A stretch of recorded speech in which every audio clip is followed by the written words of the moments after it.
It was the autumn of 1891.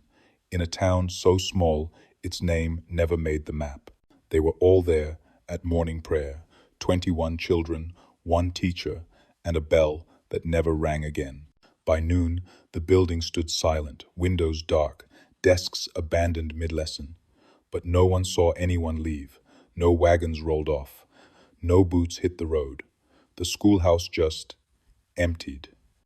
And no one, not the parents, not the sheriff, not the priest, could explain how 22 souls vanished without sound.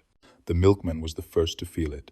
Something dead in the air, he said later. He knocked, left the bottles, then glanced back to see the bell rope twitch once.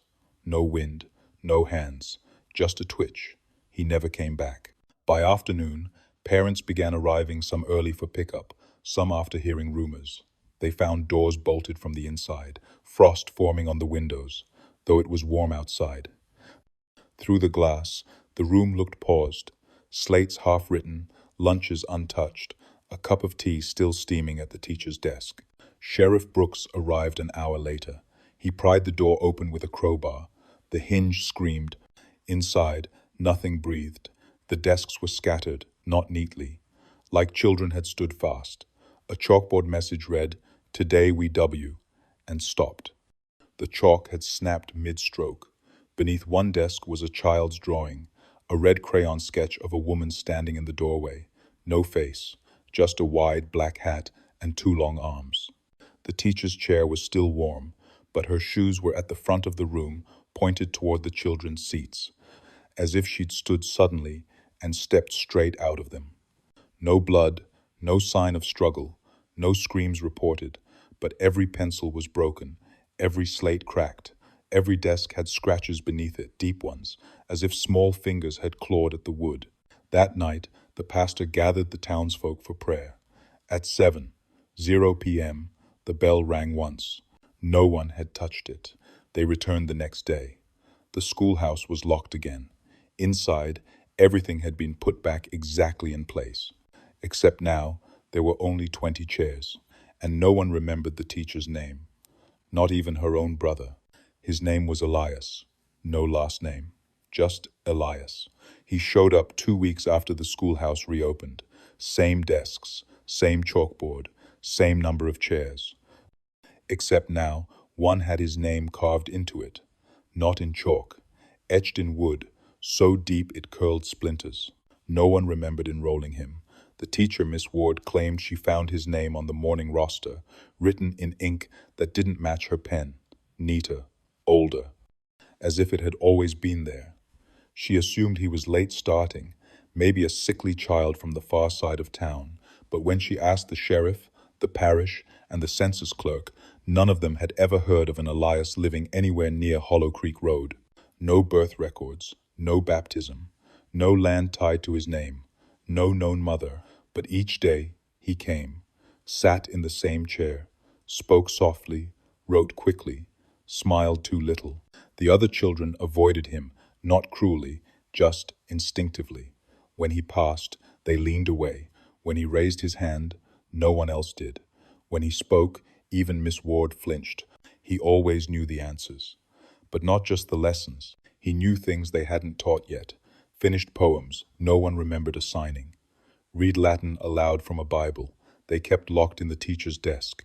Once, when asked how he solved an arithmetic problem, he answered, "The numbers," whispered. That winter, Elias never wore a coat. He said the cold didn't want him. He never ate, not at recess, not at lunch. His tin lunchbox stayed closed, but it grew heavier each day, until Miss Ward could barely lift it when cleaning the room. Once, a boy dared to open it. He didn't come to school the next morning, or ever again. When asked what he saw, the boy's sister just said, "It blinked." No one asked again. By January, Miss Ward stopped calling roll. Elias was always there before her, chalk already in hand, writing words no one recognized on the board. Symbols at first, then sentences, then names. One morning, the children arrived to find the board scrubbed clean, the words gone, but when the sun hit just right through the front window, the names reappeared beneath the glare, faint, burned into the slate itself. All 21 names. One of them was Miss Ward's. One of them was Elias's. But Elias didn't come to school that day, and neither did she. Her chair was empty. His was gone, along with the desk.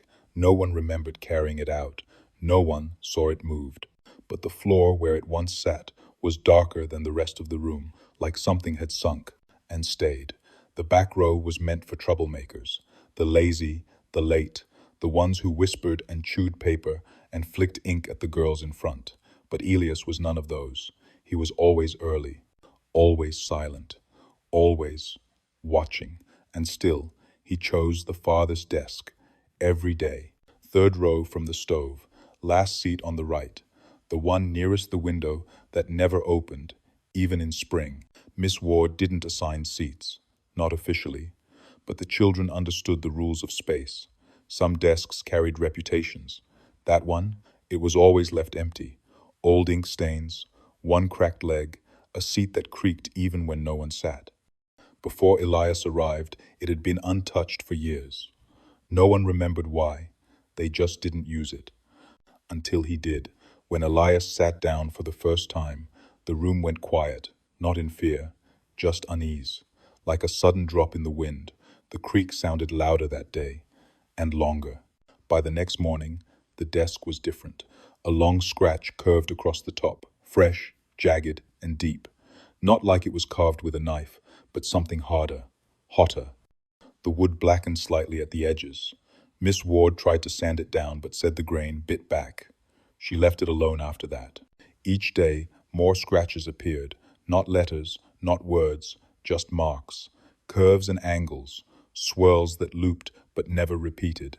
One boy whispered that it looked like rope laid flat, then twisted. Another said it looked like veins. A third just stared at it and didn't blink until his nose bled. Miss Ward draped a cloth over the desk. One day, said it was a distraction. But the cloth was gone the next morning. Burned, they guessed, just ash in the shape of a square, and beneath it, a new mark, not a scratch, a handprint, small, pale, burned into the grain. No one asked Elias why he sat there. Not after that. He never brought books to class, never needed them. He'd sit with both hands flat on the desk, eyes forward, lips barely moving. Sometimes his fingers would twitch.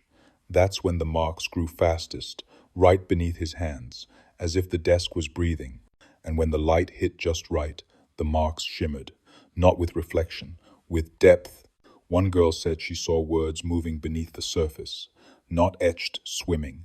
A substitute teacher once tried to move him, told him the back row was for boys who didn't care to learn. Elias turned slowly. "I've already learned," he said. The sub didn't return the next day. When the principal asked him why, he just said, "The desk spoke back.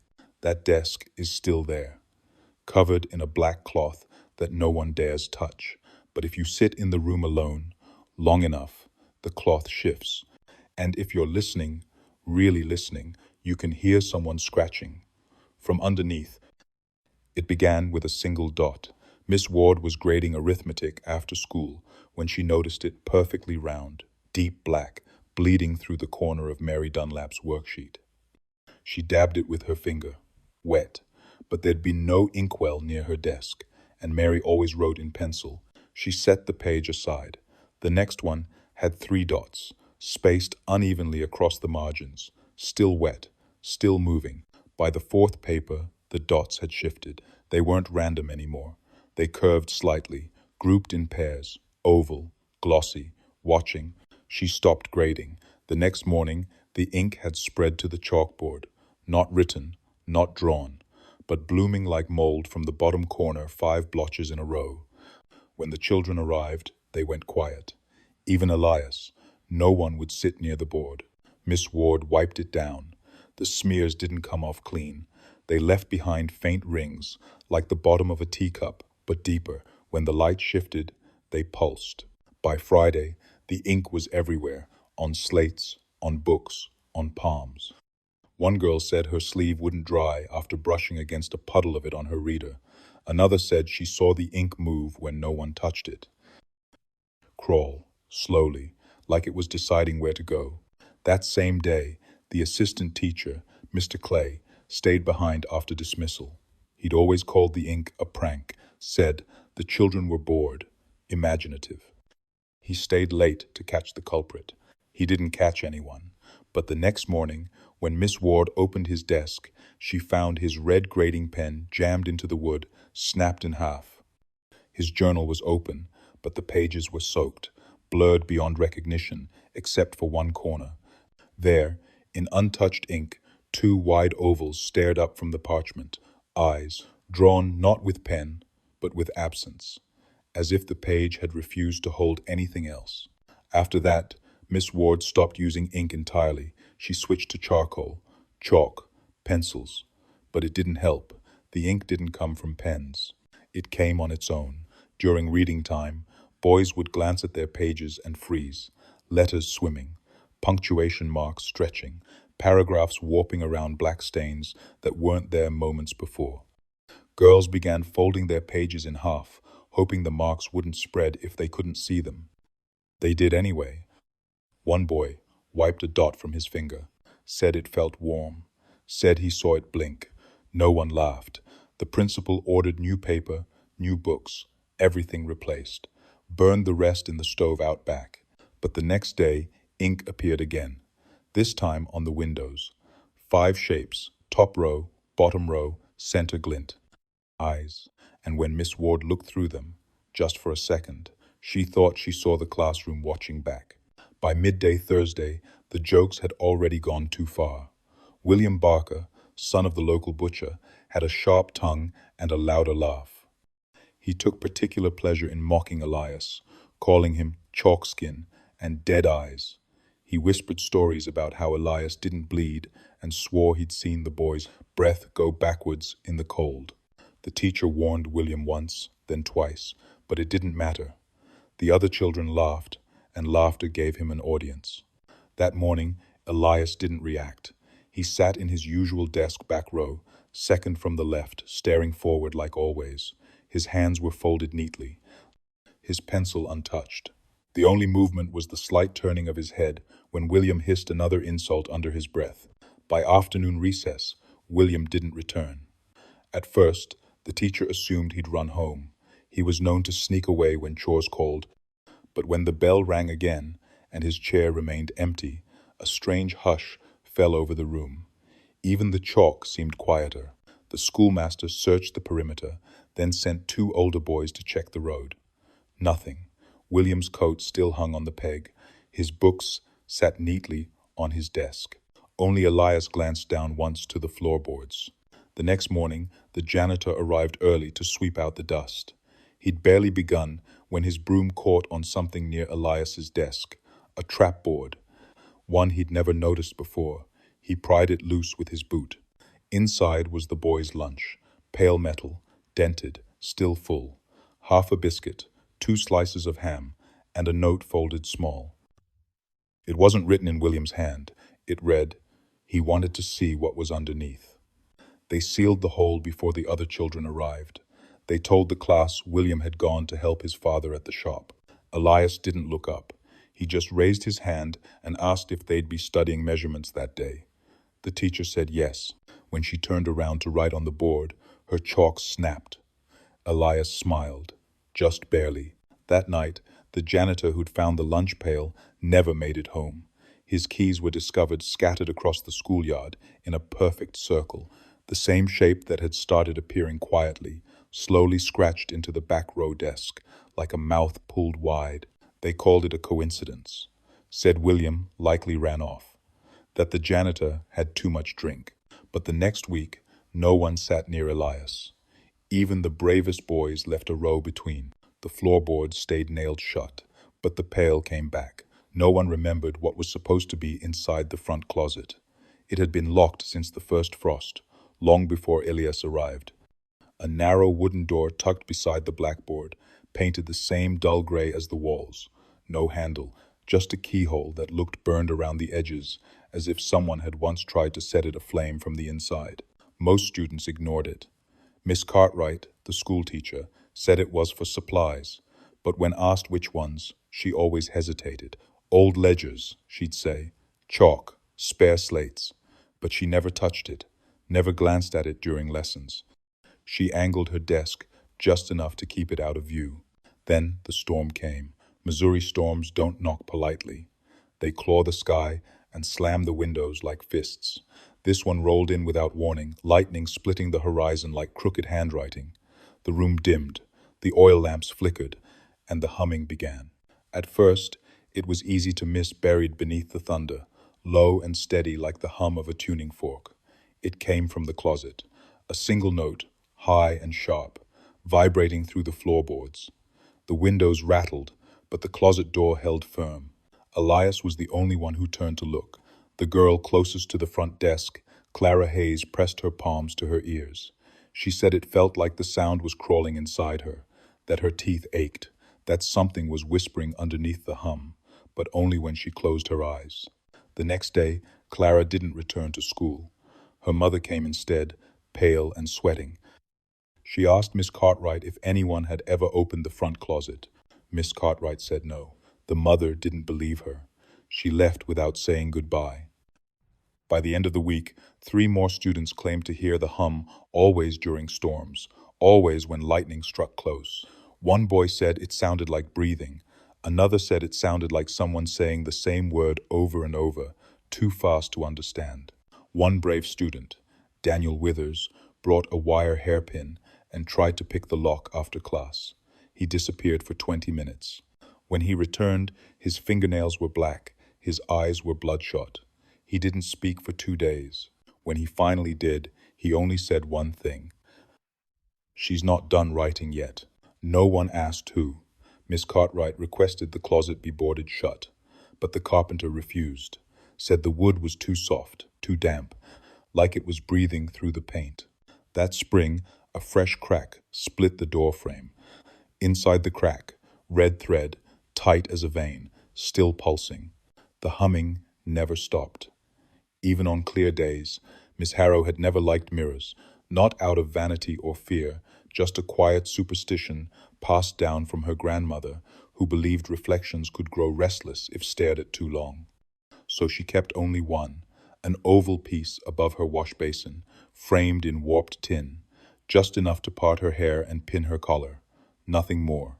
On Tuesday morning, just before first bell, she leaned over to tie the ribbon at her throat. Behind her, in the mirror, her hands moved slightly faster than they should have. She blinked. The reflection blinked too, but a heartbeat too late. She told herself it was her nerves. The storms had been louder lately, the children quieter, and Elias, he never stopped watching. That evening, she wiped the mirror clean. Steam from the wash basin had fogged it, leaving smears, but when the cloth cleared the glass, her face was already waiting. Perfect. Still, and smiling. Her mouth was not smiling. Miss Harrow dropped the cloth, stepped back. Her face in the mirror did not. The smile stretched just a little more. Not wide, not wild, just wrong. Like it knew something she didn't. She didn't sleep that night. The next morning, she covered the mirror with a towel, but every time she passed it, she felt warmth against her back, like someone breathing close. She nailed the towel in place, but the nails bent, one by one, over the next 3 days, curved like they'd grown tired of holding back. On Friday, after dismissal, she found herself alone in the schoolhouse. The students had gone, the sun had dipped low, and there, in the glass of the classroom's tall window, she caught it again. The smile, watching her from behind her own eyes. Her hands moved without thought. She swept the window pane with her palm. Her reflection blinked wrong, lingered too long. She ran home barefoot, splinters in her heel. The road behind her, darker than the sky. That night, she did not undress, did not sleep. She gathered every mirror in her house, the wash basin glass, the vanity shard in the drawer, the sliver tucked in her brooch box, and placed them in the backyard. She lit them with lamp oil and watched them crack and curl in the flames. None of them reflected the fire, only her face, always smiling. By dawn, her neighbors found her on the porch, her hands blistered and blackened, eyes red from ash and smoke. She never taught again. She boarded her windows, painted them shut, told the preacher her soul was still hers, but barely. They said she whispered to herself now. Not prayers, warnings, and every now and then she flinched like she'd caught her own reflection in something that wasn't there. It started during spelling drills. Mary Ann Green was the first to hear it while reciting catalogue in a shaky voice.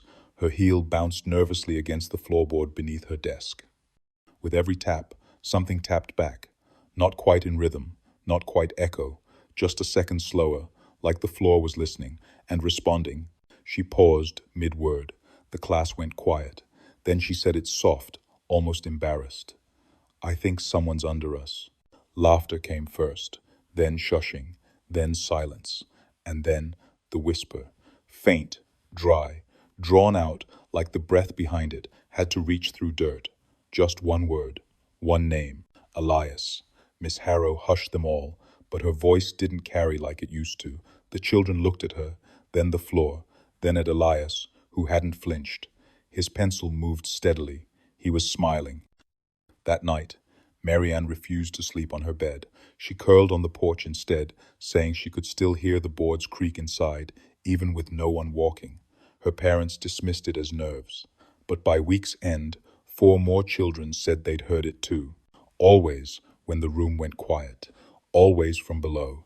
Always the same name. Elias. One boy, Henry Pike, dared to pry a floorboard loose after class. He wedged a ruler between the cracks and tugged until the nail gave. Beneath was only dirt and a few mouse bones, but when he reached down, his fingers came back, covered in something black and sticky. He smelled it, frowned. It smells like ink, he said. It wasn't ink. The whispering grew bolder after storms. During one heavy downpour, the entire classroom heard it. A long, low murmur that rose beneath their shoes and pressed into their ankles. Miss Harrow dismissed class early. By morning, the floor near Elias's desk had warped, raised slightly in the middle, like something beneath had exhaled too hard. The children stopped walking near that part of the room. Even Elias began standing beside his desk instead of sitting, but the whispers kept coming. The school's janitor, old Mr. Bexley, tried inspecting the foundation. He never returned, just his satchel leaning upright beside the well, like someone had placed it there carefully. Dry, even after the rain. Eventually, the children stopped saying the name aloud. They didn't dare, even when they heard it, clear as a bell, because one girl, Olivia Trask, had whispered it back once. Just once. That night, her voice was gone. No fever, no cold, just silence. Her mouth moved, but nothing came out. The doctor said her throat looked perfectly intact. When asked to write what happened, she scrawled just one word across the page, not her own name. Not help. Be just underneath. The journal was found tucked beneath the floorboard of desk 4, the one nearest the window, the one that always let in too much cold even when the sun was out. Its cover was soft with age, the corners chewed by time or mice. The girl who owned it, Clara Wills, hadn't come back after the winter break. Her mother claimed she was ill, but no doctor ever came to the house, and the curtains stayed drawn long after the snow melted. Most of the entries were dull in that small-town way, mentions of what Miss Harrow wore, who passed notes, who tripped during the lunch bell rush. But near the back, the writing changes. The loops tighten, the lines slant. Ink pressed heavier, as if her hand didn't trust itself. One page simply began, "He sits too still." The next, "He watches without blinking, even when he's turned away." Then, "He doesn't breathe like we do." I counted. I waited. I never saw his chest move once. Then came the final entry. January 12th. The ink is darker, wetter somehow, as if fresh despite the years. Today he touched my desk, just with his finger. But the wood stayed warm, long after he walked away. It's still warm. I asked Marianne if she felt it too, but she just looked at me like I was being mean. I'm not mean. I'm scared. I think he... And then nothing. The sentence doesn't trail off. It cuts.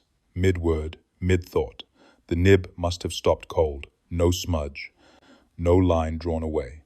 Just a sudden end. She never wrote again. Miss Harrow claimed Clara left town.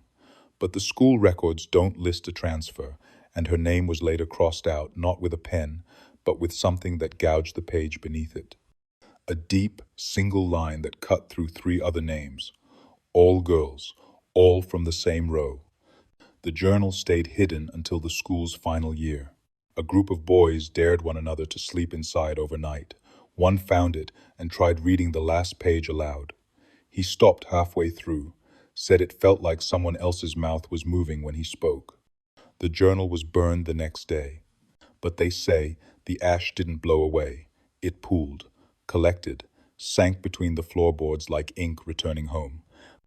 And desk 4?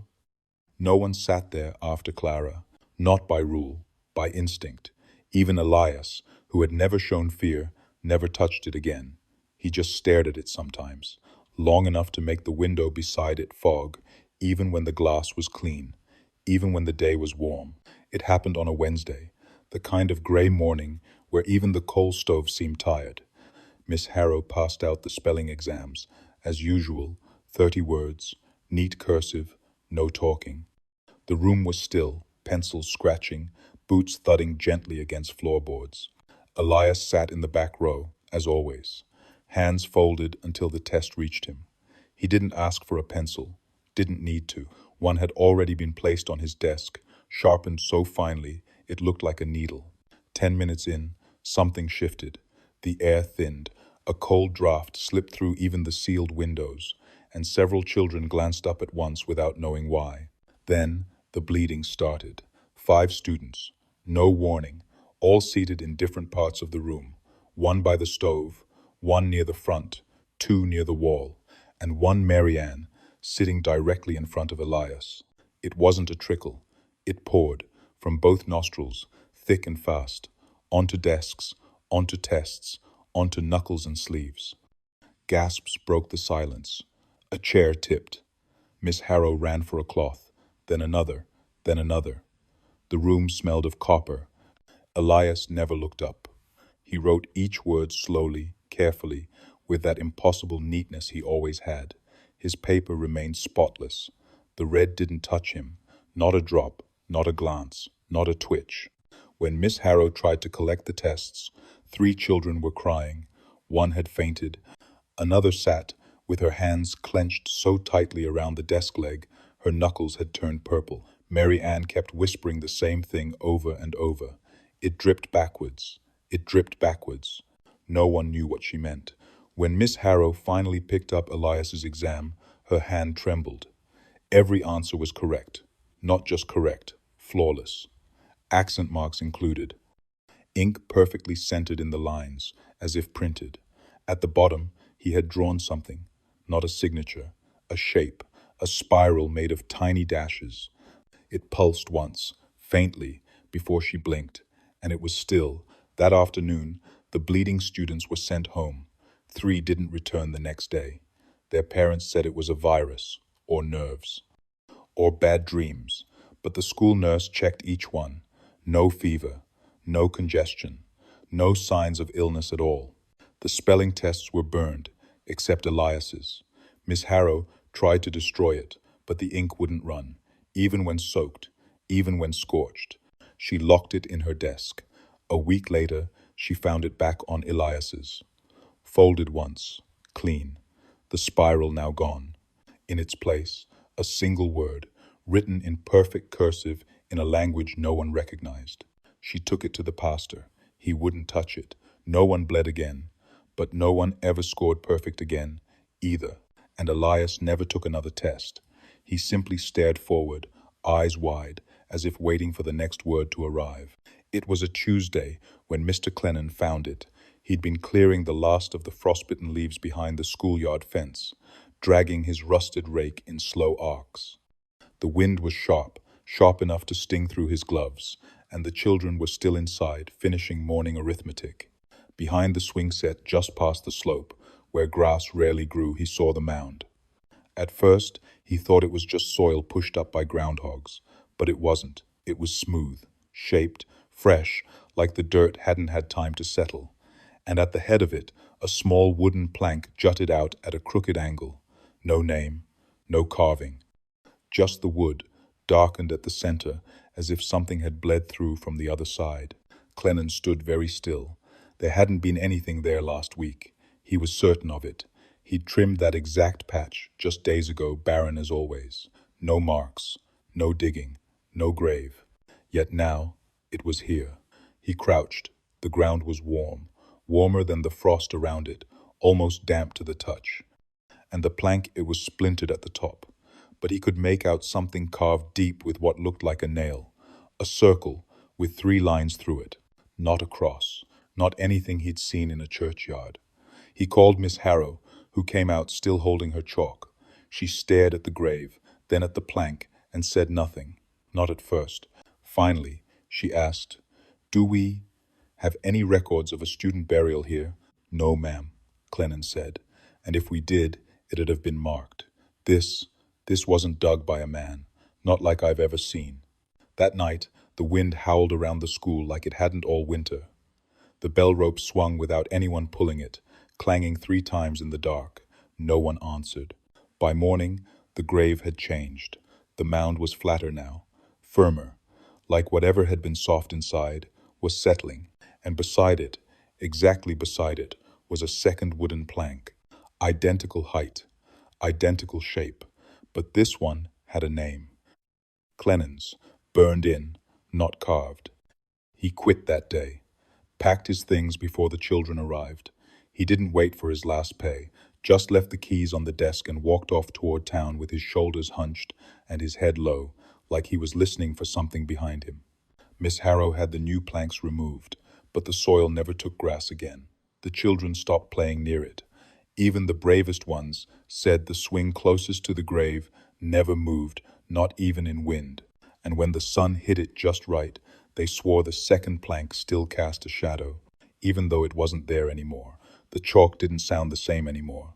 It used to squeak when Miss Harrow wrote on the board those sharp little chirps that made the children flinch and squirm. But now it glided, smooth, silent, like it wasn't chalk at all, like it wasn't touching the board. The letters changed first, subtle curves in the S's, dashes that extended just a little too far. The loops of the lowercase a's were too narrow, but no one said anything. They copied what she wrote.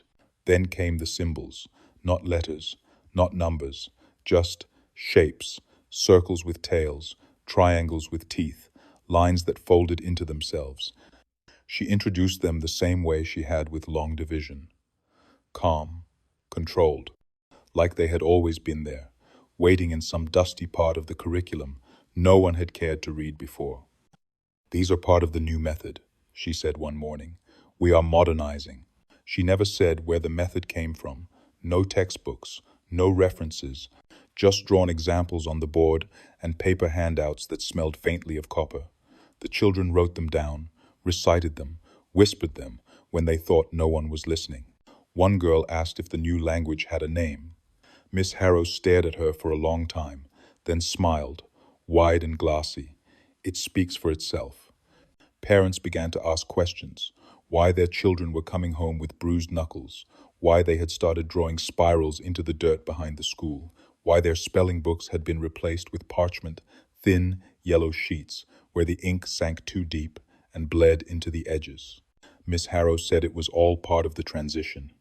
That change often made children behave strangely, but it would pass. She always said it with her hands folded, thumbs twitching slightly, like they were remembering something before she did. One mother came in angry, demanding to see her daughter's lessons. She left 10 minutes later, pale and blinking, holding a sheet of paper she refused to show anyone. She moved away 2 weeks later, didn't take the furniture. By the 3rd month, the children had stopped asking what the symbols meant. They just knew when to write them, certain shapes for certain days. One boy said he didn't need to sleep as long if he drew the eye within eye on his window. Another child stopped blinking entirely, said it helped him see through the numbers. The school inspector came unannounced. He didn't even make it past the front hall. He stood outside Miss Harrow's classroom door for a long time, then turned and walked back down the road without knocking. The children said they could hear something humming from behind the blackboard, a low tone that vibrated in their ribs and made the floor feel soft. No one remembers when grammar stopped being taught, or when the pledge was replaced with something else, something older, recited in unison, carefully pronounced. Miss Harrow smiled more often now, but never with her eyes.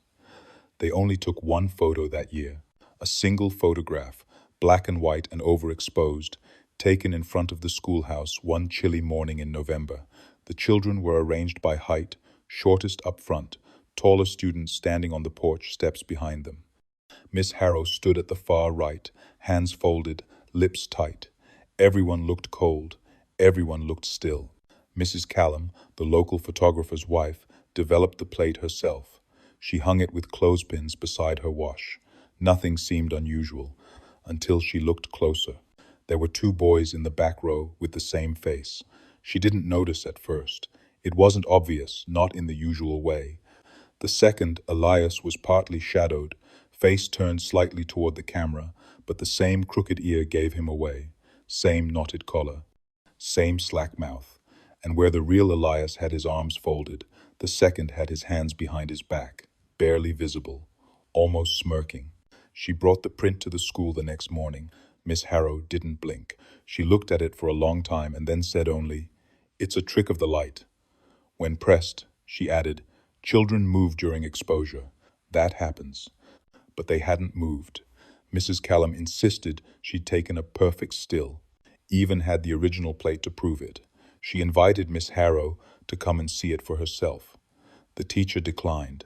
That afternoon, the photograph vanished from her line. 2 days later, one of the students, Frankie Dobbins, said he'd seen Elias walking behind the school during recess. Nothing odd about that, except he'd just been talking to Elias at the swings. Said the second, Elias hadn't looked at him, just walked into the woods and didn't make a sound, like his feet weren't touching the ground. When asked about it, Elias didn't answer. He just tilted his head, confused, as if Frankie had spoken a different language. Then he laughed. Only once. Short. Dry. Another student, Clara Finch, said the photo made her head hurt. She'd stared at it too long and claimed the second Elias had moved. Just slightly. A blink of change. The next time Mrs. Callum developed plates, the fixer solution turned black before it hit the pan. Every photo came out, smudged, as if something had dragged fingers across the glass. Even the portraits taken of her own child blurred around the eyes. She burned the photo, but the school kept a copy, taped in the hallway near the cloakroom. No one claimed to put it there. No tape edges showed. It was just there one morning. And when you passed it, if you didn't look directly, just let your eyes skim it. Sometimes seemed like the second Elias had moved again, a little closer to the front. It started with whispers during recess, first from Clara, who said Elias waved at her from inside the coat room. But Elias was outside then, digging in the far patch of dirt, where grass refused to grow. When she told Miss Harrow, the teacher narrowed her eyes and said, "Perhaps he moved quickly." But Clara had seen both, one inside, one out, at the same time. Then Benny caught sight of him too behind the shelves in the reading corner. He swore Elias had turned his head without turning his body, said his smile looked wrong, too wide, like someone pretending to smile, without knowing why. Within a week, all the younger students were murmuring about the other Elias. He didn't speak, didn't blink. He'd appear in corners near the stove, at the edge of the chalkboard, crouched beneath desks during handwriting, always just long enough to be seen. Then gone, like someone flipping a page. When asked where he'd seen the second Elias, little George Myers said, "Which one?" That's when Miss Harrow stopped calling roll. The older children didn't believe it at first. But then Martha Lynn, 12, and never one for nonsense, walked into the schoolhouse and refused to sit. She pointed at the desk in the far back row, said someone was already there, said he was grinning. The desk was empty. Miss Harrow ordered her to sit anyway. She stood all day. By month's end, the school had split itself. The older students looked away. The younger ones wouldn't. The boys made pacts not to speak about what they saw. The girls prayed under their breath. Only Miss Harrow seemed untouched, until the day she taught math and accidentally wrote the name Elias in place of every number on the board. No one corrected her, not even her. Eventually, the second Elias earned a seat of his own. The children said it was next to the real one, but no adult ever saw the desk filled. The air around it always felt colder, and sometimes the wood would creak, like someone shifting their weight. One day, a child brought in a mirror from her home, said she wanted to see what was real. The glass cracked before she unwrapped it. When her mother asked what she'd seen, she said, "He waved at me." Who? The one behind the first one. Only the children knew how to tell them apart. And even then, they stopped trying. It was supposed to be routine. Miss Harrow announced it just after first lesson, a fire drill, as the county now requires. The students groaned, but lined up as they'd practiced. Two by two, through the front door, out into the yard. The bell was to ring 3 times, then stop. But it didn't. It rang once, then again, then again, then again, and then it never stopped. At first, they thought someone was playing a prank. Perhaps one of the older boys had snuck back inside to tug the rope. Miss Harrow sent Tommy and Ruth to check. They returned pale and silent, said the bell rope was swinging on its own, said the door had shut behind them and wouldn't open again. The bell kept ringing, steady, relentless, like a heartbeat in metal. They tried covering their ears, but it didn't help. The sound pushed through hands and sleeves, burrowed behind eyes. The birds stopped flying. The wind slowed, and still the bell rang. An hour passed. The sun didn't move. The shadows on the yard stayed long and low. Miss Harrow stood still beside the oak, one hand over her mouth, eyes locked on the tower. Inside the schoolhouse, windows began to fog. Children pointed. Shapes moved behind the glass, tall, thin, and swaying slightly, as if dancing just out of sync. Someone whispered that they saw Elias in every window at once. Then the air shifted, warm at first, then burning. Smoke seeped from beneath the eaves, but no one smelled fire. The bell still rang, but its tone changed slower, deeper, like it was sinking. One student cried out that it was getting closer, not louder, closer. Miss Harrow fainted then, just folded into the grass, knees first, and the bell stopped. Just once, mid-swing, as if held by an invisible hand. The children waited. Nothing moved. Not the trees, not the air, not even the birds returned. Only Elias stood near the door, staring up at the bell tower, smiling. When Miss Harrow woke, the schoolhouse was dark inside. Everyone returned to class. No one mentioned the bell. That night, the rope was found coiled perfectly beneath the bell, neat, dry, untouched. But no one knew who'd climbed the tower. And in the following days, any time someone asked about the fire drill, the students couldn't remember the date. Some said Tuesday, others said Thursday. One boy said it hadn't happened yet, but in the logbook, beneath safety procedures, one line was added in faint pencil: "Do not ring again." It began with the windows. Anna May was the first to mention it, said the view from her desk looked narrower. The hills didn't stretch as far. The sky seemed lower. She thought maybe the glass had been replaced, warped, or old. But when Miss Harrow checked, the panes were original. Nothing had changed. The next week, 2 boys got into a shoving match near the blackboard. One claimed the other was too close. The desk rows had shifted so tightly packed now that students had to turn sideways to reach their seats. No one recalled moving them. Miss Harrow insisted they hadn't. But her own desk was now only an arm's length from the wall.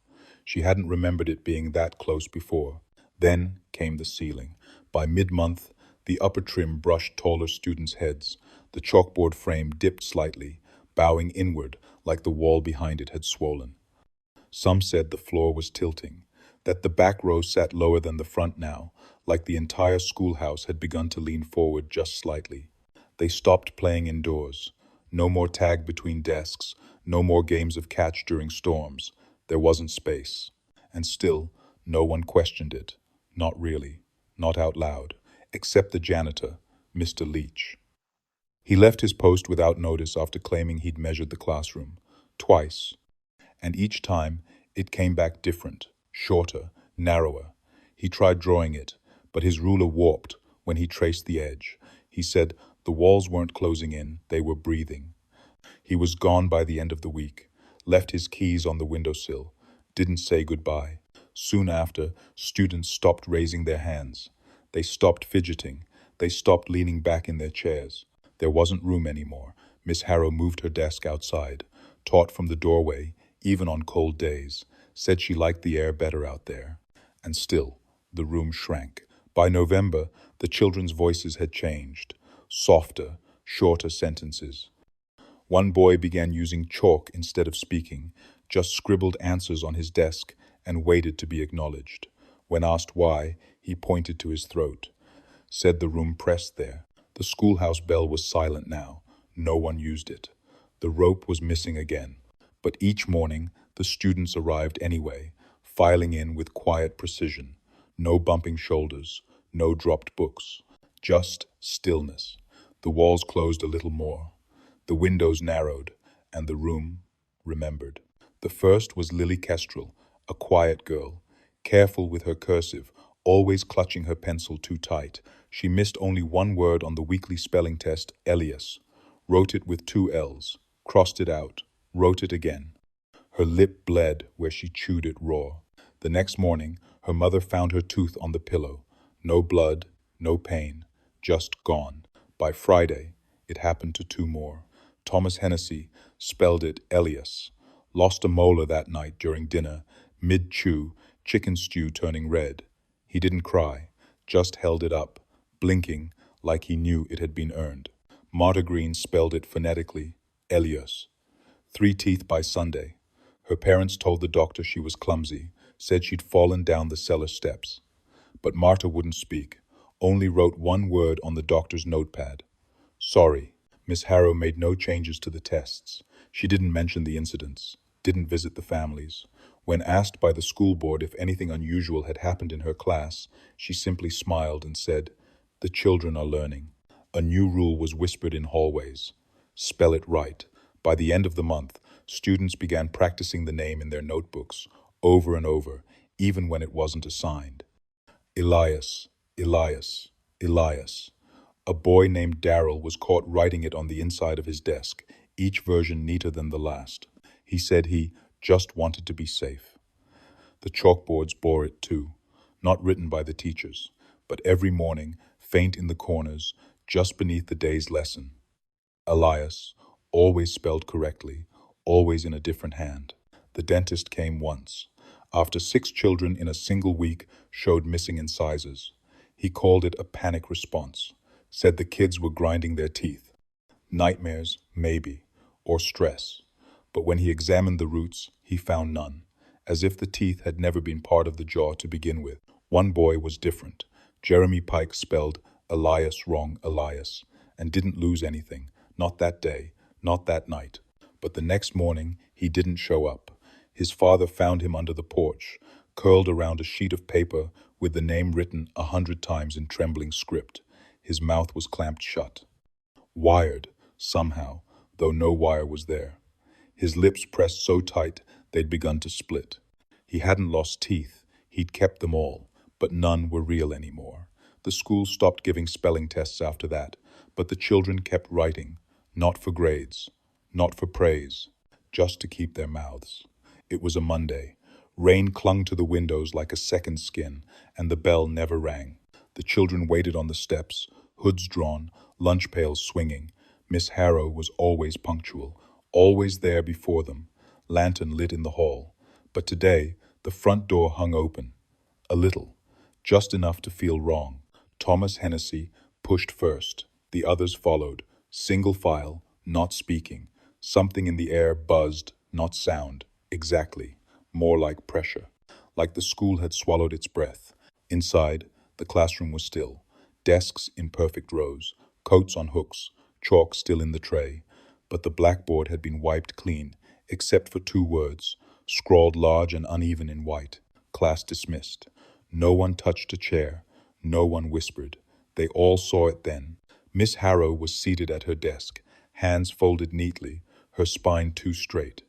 Her eyes were open but dull, like candle wicks snuffed out. A long black thread had been sewn through her lips, looped again and again in a tight figure 8. It glistened in the light. Her jaw looked cracked, as if something inside had tried to speak and was forced back in. Marta was the first to cry. The schoolmaster came an hour later. The children hadn't moved, just sat in their usual places, facing forward, eyes wide. No one asked what had happened. No one asked who had written on the board. There was no sign of blood, no bruises. Just that thread, knotted at the base of Miss Harrow's chin, tied with a final stitch into the collar of her dress. The coroner said it couldn't have been done by the teacher herself, said the stitching was too clean, too precise, like someone had practiced, like someone had learned. Her tongue was missing. The school was closed by week's end, but the chalkboard was never cleaned. Class dismissed remained, unerasable, no matter how hard they scrubbed. One of the students, Lily Kestrel, said she still saw Miss Harrow sometimes, sitting in the back of her dreams, mouth tight, eyes open, hands folded. In every dream, she was holding chalk, and every time, Lily woke with a new word written on the inside of her window.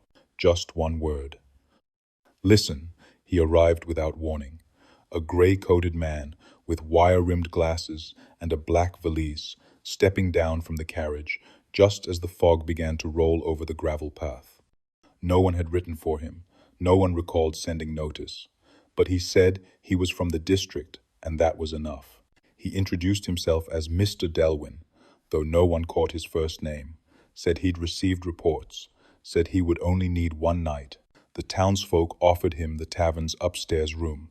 He declined, said he would sleep on school grounds to get a sense of the place at rest. By sundown, he had let himself in through the front door of the boarded-up schoolhouse, locked it from the inside. A single candle flickered through the tall window near the bell rope. That night, the town was unusually still. No dogs barked, no wind stirred, and though the clouds hung low, no rain came. Just a strange, low sound, like dragging metal drifting from the direction of the school around midnight. Those who heard it didn't go looking. By morning, the door was unlocked. The candle was gone. The townsfolk found the valise still in the classroom, unopened.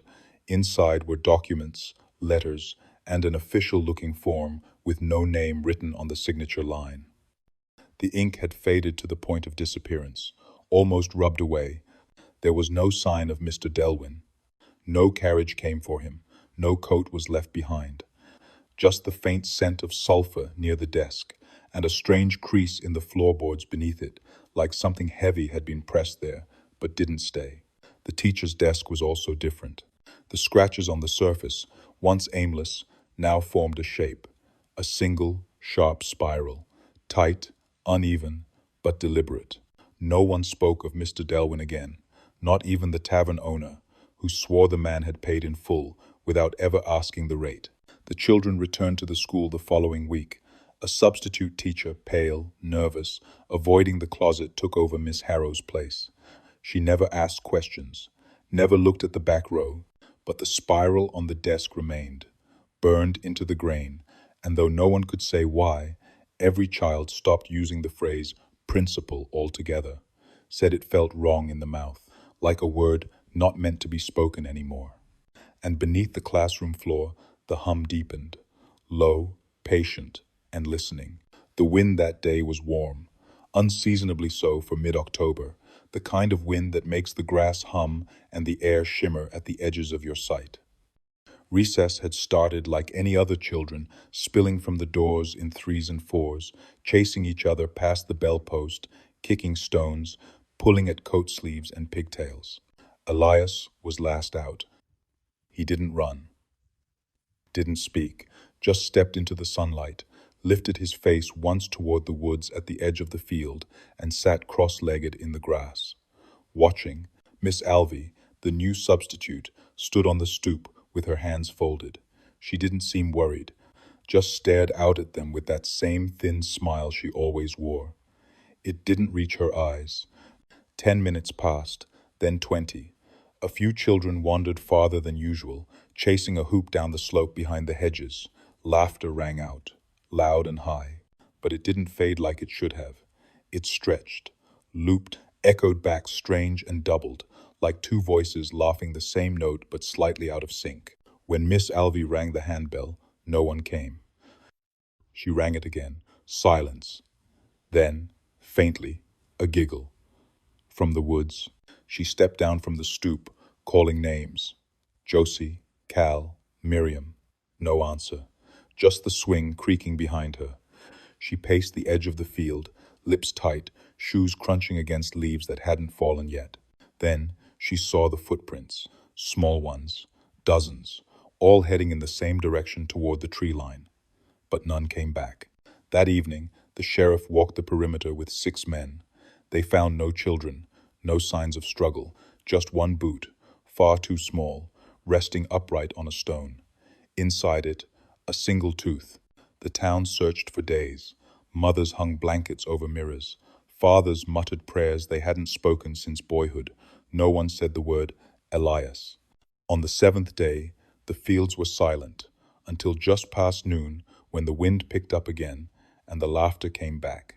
Soft, high, twisting through the trees like smoke. Children's laughter, but too perfect, too smooth, like it was being repeated, remembered.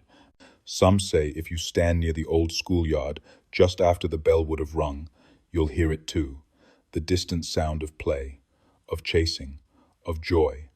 And underneath it all, something else. A low hum, a whisper that doesn't stop, as if recess never ended, as if they never left. It was the last Monday of the term, though no one said it out loud. The chalkboards still read, Lesson 32, arithmetic in Miss Harrow's careful hand, but she hadn't been seen in days. Her coat still hung by the door. Her teacup still sat half full on the windowsill, gone cold. The children filed in without instruction. No bell, no greeting, just the sound of chairs scraping and shoes tapping. They spoke quietly, if at all. Some stared at the front of the room like they expected someone else to appear. Elias, as always, took the back row. That morning, the papers were already waiting for them. One sheet per desk, no name at the top, no lines. Just 7 words printed in ink so dark it looked wet. Who will you become? No instructions, no subject, just the question. Miriam glanced at Peter. He shrugged. Josie whispered that hers felt warm when she touched it. Cal turned his upside down and still felt the words on the back. Some wrote, some didn't. One girl wrote her name. Another began to sketch a house, then crossed it out. The ink left a smear that crawled sideways, then vanished. When the children tried to ask Elias what he wrote, he didn't look up. He never held a pencil, but somehow his paper darkened the words, soaking deeper, the page softening like damp cloth. By midday, a light fog rolled in, not from the windows, but under the floorboards, a low mist that coiled around boots and desk legs, silent as breath. Still, no one left. Not even when the door creaked open and then closed again, though no one had walked through. Peter was the first to cry, not loudly, just a quiet weeping, as his hand moved faster and faster across the page. His pencil broke. He didn't notice. The lines kept forming, darker than lead. Miriam stood and screamed. Her paper was empty, completely white, as if the question had never been there. Elias looked at her, finally, just once. She sat back down without speaking. The fog reached her knees. By sunset, the schoolhouse was quiet. Outside, parents knocked. No answer. The windows were too dark to see through. The bell didn't ring. When they broke the door down the next morning, every desk was empty, except for the papers, one at each seat. The same question, but the handwriting was different now, all of it in the children's hands. Some were stories, some were drawings, some were nothing but symbols, circles crossed with lines no one recognized, but every paper ended the same way at the very bottom, in faint red script. You already are. It began near the coat hooks. One morning, a girl named Ruth reached for her shawl and paused. The brick, just above her hand, was leaking. A slow bead of dark ink rolled down the mortar line, glistening like oil. She called to Miriam, who touched it with her finger and recoiled, said it stung, like nettles. The ink left a black mark on her skin that wouldn't scrub off, shaped like the letter R. She wouldn't stop staring at it. By noon, the weeping spread. Beneath the windowsills, along the corners, behind the slate board, long drips of thick ink bleeding out of the school itself, dragging downward like tears. It smelled faintly of iron and something sweeter, like spoiled apples. Miss Harrow didn't speak. She hadn't for days, but she kept teaching, even as more words appeared, because soon the drips weren't just drips. They pooled, streaked, crawled sideways, and then they began to form letters, not carved, not chalked, written by something unseen, in a hand too neat to be human. The students watched as the walls slowly spelled names, full names, first and last, one by one, then beneath each name, a sentence. Cal Walker will dig until his hands split. Josie Ray will never forget her sister's face. Miriam Ellis will drown in light. Some of the children tried to rub the ink off. The wall bled darker. Others tried to laugh, said it was a prank. But when Ruth's name appeared, the mark on her finger began to burn. She screamed and ran from the school, only to return the next day with her mouth sewn shut in string. She unpicked it in front of the class, slowly, bleeding onto her desk. When she finished, she whispered, "They know." Elias's name never appeared. Neither did Miss Harrow's. The writing didn't stop. It continued through the night. When the schoolhouse was empty, neighbors said they saw a dim flicker through the cracks, like candlelight swaying slowly, revealing new sentences inch by inch. Parents tried to remove the bricks. They crumbled in their hands, dry as ash. Others tried painting over them. But the ink bled through, darker and thicker than before. One boy waited for his name every day. It never came, until the very last week. His name arrived high on the ceiling, where no child could reach. His fate read only, "Will stay behind." He didn't come home that Friday. His coat still hung on the hook, dry, waiting, and the ink on the walls hasn't faded. Not even now. They say the building collapsed decades ago, but the foundation remains, buried beneath weeds and wind. Sometimes, if you dig near the bricks, you'll find a word, just one, still wet, still warm, still true. The tornado didn't hit the town. It passed just north, skimming the tree line like a blade. No homes were touched, no roads blocked, but the old cotton field near Marrow's Bend, empty for over 100 years, was peeled back like skin. Locals came to look. Some remembered the stories. The schoolhouse that used to stand there, the one no one rebuilt. They'd always said the earth grew wrong in that spot, dandelions without heads, corn that curled in on itself. The town left it alone, until now. The wind had scraped away decades of dirt, revealing a perfect square of blackened stone. Foundations too precise for a barn, charred fragments of brick in the shape of walls. And in the very center, half sunk in the mud, was a single wooden desk. No one touched it at first. It shouldn't have been intact.